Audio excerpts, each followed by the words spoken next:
तो देखो, अगर तुम्हें नए-नए मूवीज़ की स्टोरी जानने में इंटरेस्टेड हो भाई साहब, तुम लोग इस वीडियो को पूरा देखना भाई साहब, क्योंकि मैं आज के इस वीडियो में ऐसे एक बेहतरीन मूवी के बारे में तुम्हें बताने वाला हूँ, जो कि हाल में रिलीज़ हुई है। बात करने वाला हूँ खुदा हाफिज़ चैप्टर 2 के बारे में। बेसिकली उसकी स्टोरी के बारे में बात करूँगा और कैसी है मूवी उसके बारे में बात की जाए। पहले बात किए जाते हैं भैया विद्युत जामवाल के बारे में कि उन्होंने कैसा रोल इस मूवी में निभाया है। बहुत ही बेहतरीन रोल निभाया है। और एक लाइन में अगर मूवी की डिस्क्रिप्शन तुम्हें देना चाहूँगा भाई साहब, तो देखो, फर्स्ट पार्ट में तुमने देखा होगा भाई साहब, अगर तुमने नहीं देखा तो कोई बात नहीं यार, पहले जान लो। फर्स्ट पार्ट में इनकी वाइफ को किडनैप कर लिया गया था विदेश के बाहर और उनके साथ गलत काम किया गया था। सेकंड पार्ट में इनकी एक बेटी को किडनैप किया गया है जिसकी उम्र 5 साल है, जिसको इन्होंने कुछ समय पहले ही अडॉप्ट किया था और उसके साथ गलत काम किया और उसकी डेथ हो गई है। उसके अराउंड ही पूरी मूवी घूमती है, ठीक है? तो बेसिकली अब स्टार्ट करते हैं मूवी के स्टोरी के बारे में। देखो, बेसिकली इस मूवी में हमारे विद्युत जामवाल भाई का नाम है समीर, उनकी एक वाइफ है। शुरुआत में मूवी दिखाई जाती है भाई साहब, जहाँ से पहले पार्ट की एंडिंग हुई है उसी वहीं से सेकंड पार्ट की स्टार्टिंग होती है। बेसिकली उसी सिचुएशन में दिखाया था जहाँ पे इनकी वाइफ अभी भी डिप्रेशन में है, एक तरह से कहो तो उस हादसे से बाहर नहीं आ पाई हैं। और बेसिकली कॉमन मैन की फैमिली दिखाई गई है, जहाँ पर हाँ यार सचमुच में अभी भी इंसान टेंशन में उनकी फैमिली में, और वो लोग उस सदमे से बाहर नहीं आ पाए। मतलब उनकी वाइफ में और उनके बीच में रिलेशन अभी भी अच्छा नहीं है।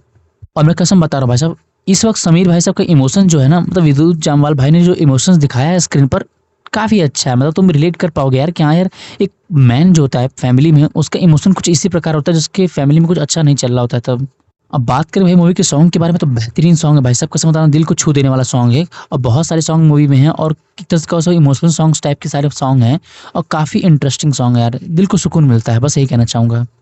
अब बात करते हैं भैया उस छोटी बच्ची के बारे में। बेसिकली छोटी बच्ची जो होती है ना यार, विद्युत जामवाल के एक दोस्त के भाई की बेटी होती है, जिनके भैया की डेथ हो जाती है। तो हम देखते हैं भाई साहब, उसे बेसिकली हफ्ते भर के लिए अपने घर में लेके आते हैं ताकि उसकी वाइफ के और इनके बीच में रिलेशन अच्छा हो जाए। बेसिकली कहते हैं ना, अगर घर में बच्चों का चहल पहल रहता है तो घर का ये जो माहौल होता है चेंज हो जाता है। तो उसके लिए बच्चे को लाते हैं। शुरुआत में तो अच्छा माहौल नहीं रहता, पर धीरे धीरे उसकी वाइफ और उन लोगों के बीच में कहीं ना कहीं अच्छे रिलेशन बन रहे थे। एक तरह से कहो तो उस बच्चे के आने की वजह से इनकी जिंदगी सुधर रही थी। और मुझे वैसे कहीं न कहीं ऐसा फ़ील हो रहा है भाई साहब कि अब सब कुछ इनके लाइफ़ में अच्छा हो रहा है। और उसके बाद ही कहानी में ट्विस्ट आती है। बेसिकली हम देखते हैं अगले सीन में इनकी जो बेटी होती है 5 साल की, जो स्कूल गई होती है, वहाँ पर एक और लड़की होती है जिसकी उम्र 15 साल होती है। मतलब वो लोग आपस में कुछ जान-पहचान तो नहीं होता है, पर हाँ, वो लोग दुकान पे आते हैं आइसक्रीम खाने, तभी हम देखते हैं भाई साहब उसी स्कूल के कुछ बच्चे आते हैं। एक तरह से कहो भाई तो आवारा बच्चे आते हैं जो कि किडनैप कर लेते हैं उस 15 साल की बच्ची को भी और बेसिकली 5 साल की लड़की को भी। और हम देखते हैं भाई साहब उन दोनों किडनैप करके कार वहाँ से चली जाती है। एक तरह से कहो तो वैन होती है।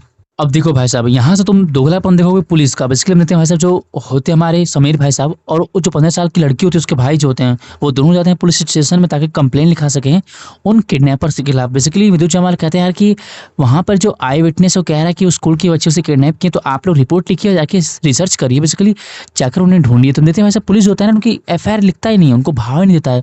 और तब जाकर पता चलता है भाई साहब कि जो लड़की ने किडनैप किया उनमें से मेन लड़के का नाम है बच्चू, जो कि वहाँ के एक बहुत रईस खानदान का लड़का है। बेसिकली उसकी जो दादी हैं और उनको ठकुराइन कहा गया है मूवी में, और काफ़ी ज़्यादा पैसा है और पॉलिटिकल पावर उनके पास है।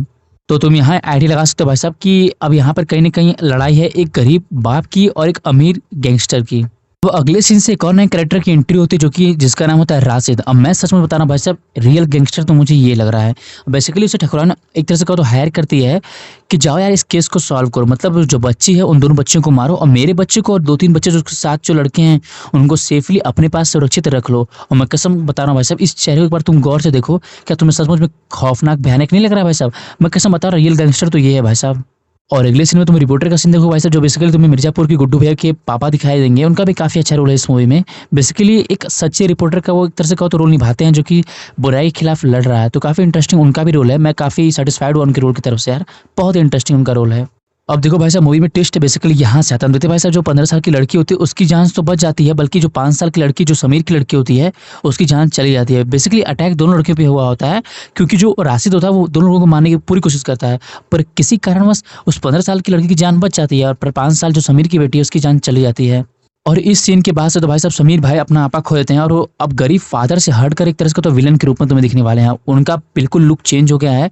पहली बात तो निशाना बनाते हैं उस पुलिस वाले को जो कि उनकी केस नहीं लिख रहा होता, उसको मारते हैं और उनके मारने के केस में उन्हें जेल भेज दिया जाता है, जहाँ पर उनके ऊपर भी अटैक होता है। बेसिकली वहाँ का एक और फ्रेंड बनता है और उनको भी जेल में मारने की कोशिश की जाती है, जहाँ पर मेरे भाई साहब जो ठकुराइन होती है वो राशिद तो कहते हैं भाई साहब कुछ गुंडे भेजो जेल में और हमारे इस समीर भाई को काम निपटा दो। और तब तुम्हें एक्शन बेसिकली मूवी का देखने को मिलेगा, क्योंकि यहीं पे मेन एक्शन है जहाँ पर बेहतरीन प्रदर्शन तुम देखोगे हमारे समीर भाई साहब का। मतलब कि हमारे विद्युत जामवाल भाई का बहुत ही बेहतरीन इन्होंने एक्शन किया भाई साहब मूवी में, मतलब दिल खुश हो गया भाई साहब। वो बारिश वाला सीन जो होता है ना, काफी इंटरेस्टिंग होता है यार। और क्या समय के हिसाब से इनका भी दिन भी जेल में पूरा आता है, उनको बेल मिल जाती है। अगर वो समय आता है जब वो जेल से बाहर निकल जाते हैं, और जेल से बाहर निकलते ही एक अपनी गैंग बनाते हैं। और इनका मेन मकसद होता है भाई साहब, पहले कि राशिद को निशाना बनाओ, क्योंकि राशिद के पास ही वो लड़के हैं जिन्होंने मेरी बेटी के साथ गलत किया है। तो उसके पहले गैंग में घुसते हैं और वहां पर जाकर उन सभी का सफाई करते हैं, और राशिद भाई को भी मौत के घाट उतार देते हैं। उतने भाई साहब जहाँ पर वो घुसते हैं तो उन्हें वहां पर एक और बात पता चलती है कि बेसिकली जो उनका लड़का है, ठकुराइन का जो पोता है, वो वहां पर नहीं है। उसके बजाय एक और लड़का है और एक और आदमी है। तो उसको बेसिकली मार देते हैं और उससे पता पूछते हैं भाई साहब कि वो लड़के हैं कहाँ। तो उनको बेसिकली पता तो नहीं चलता है। पर अजीब बात तो ये मूवी में कि साथ देती है हमारे समीर भाई का पुलिस भी। पुलिस कमिश्नर उनके पास आता है, उन्हें एक रिपोर्ट देता है जिसमें पूरी जानकारी होती है बच्चों की, यानी कि ठकुराइन के पोते की और उसके बेटे की भी, यानी कमल ठाकुर की होती है और उसके बेटे विशेश्वर ठाकुर की पूरी जानकारी होती है। और तुम्हें बता दूं भाई साहब कि ये दोनों लोग अभी इंडिया में नहीं है, किसी बाहरी देश में है। अब मुझे समझ में नहीं आ रहा भाई साहब कि बार बार ये फर्स्ट सेकंड पार्ट में ये लोग बाहर देश में जाके क्यों मार रहे हैं। बेसिकली हर गुंडा बाहर कहाँ भाग जा रहा है। और हमने भाई साहब ये दोनों गुंडे कहाँ होते हैं, बेसिकली इजिप्ट में होते हैं। और उसके बाद से तुम क्या सोच रहे हो मूवी में क्या ट्विस्ट आएगा। ये लोग भी पहुंच जाते हैं भाई साहब विदेश में, इजिप्ट में बेसिकली वहां पहुंच जाते हैं। और उनका मेन मकसद होता है भाई साहब किसी भी हाल में उन दोनों कुत्ते को ढूंढना और उन्हें कुत्ते की मौत मारना। और आगे कर देते हैं भाई साहब मूवी के लास्ट में लोग उसे ढूंढ भी लेते हैं और बहुत बुरी तरह मारते हैं। तुम सीन में देख सकते हो भाई साहब उस गोटी को जो हमारे समीर भाई साहब दबाते हैं, फोड़ते हैं कि भाई साहब तुम्हारे इसी वजह से तुमने मेरे साथ गलत किया था ना बेटी के साथ। तो बहुत एक तरह से कहो तो बहुत बुरी तरह उसको मारते हैं। मैं तो कहूँगा भाई साहब वो उस तरह की मौत डिजर्व भी करता है। बेसिकली ऐसा मौत मारना चाहिए भाई साहब कि लोगों के रोंगटे खड़े हो जाएं उस तरह की गुनाह करने का इन फ्यूचर। तो हम देते हैं भाई साहब आखिरकार मूवी में उन्होंने अपना इंसाफ पूरा कर लिया। बेसिकली एक तरह से कहो तो अपनी बेटी को एक तरह से कहो तो इंसाफ दिला दिया है। कानून के भरोसे पर बैठते तो उनको कई जलन हो जाते भाई साहब अपनी बेटी को इंसाफ दिलाने के लिए। और तब मुझे मूवी के लास्ट में पता चला भाई साहब कि इनकी जो वाइफ है ना वो सचमुच में प्रेग्नेंट है। बेसिकली सचमुच में, हाँ। तो काफ़ी इंटरेस्टिंग पार्ट है। कहते हैं अंत भला तो सब भला। और अंत में तुम्हें मैं क्या बताऊं भाई साहब कि अंत में क्या होता है। मतलब एक आम इंसान, एक आम बाप अब उस इलाके के बाहुबली बन चुका है। बेसिकली हम देखते हैं भाई साहब कि उसको वहाँ के लोग काफ़ी मान रहे हैं, उसके सपोर्ट में काफ़ी लोग आ चुके हैं। तुमको ये जानकर आना कि भाई साहब उसको पॉलिटिकल पार्टी से सपोर्ट कर रही हैं और बेसिकली उसको अपने पार्टी में लेने के लिए भी आ चुकी हैं। और तुम इससे अंदाजा लगा सकते हो भाई साहब जब एक कॉमन मैन अपने आप ही खोता है ना भाई साहब तो क्या कर सकता है। तो कहते हैं भाई साहब कि अब वहाँ के लोगों की इंसाफ करेंगे और कहीं ना कहीं ऐसा हो सकता है थर्ड पार्टी बन सकती है इससे, क्योंकि ये एक तरह से कहो तो ये एंडिंग नहीं है, मुझे लग रहा है एक शुरुआत है। एक फैमिली मैन से अब एक बाहुबली मैन में हम देखते हैं भाई साहब उनका कन्वर्सन हो गया है, जहाँ पर अब उन्होंने लोगों का भरोसा जीत लिया है। और वहाँ पे काफ़ी लोग होते हैं जो उनसे मदद मांगने आए होते हैं। तो इसलिए एक तरह से कह सकते हो यार कि अच्छी खासी मूवी की एंडिंग हो सकती है और हो सकता है कि एक थर्ड पार्ट भी निकल जाए। तो ओवरऑल मूवी बहुत ही बेहतरीन है भाई साहब। तो मेरा आई थिंक तुम्हें वीडियो भी काफ़ी अच्छा लगा भाई साहब। मूवी की स्टोरी जानकर तुम्हें भी काफ़ी बेहतरीन लगा होगा भाई साहब। चलो मिलते हैं इंटरेस्टिंग वीडियो में एक और इंटरेस्टिंग मूवी की स्टोरी। तब तक के लिए जय हिंद।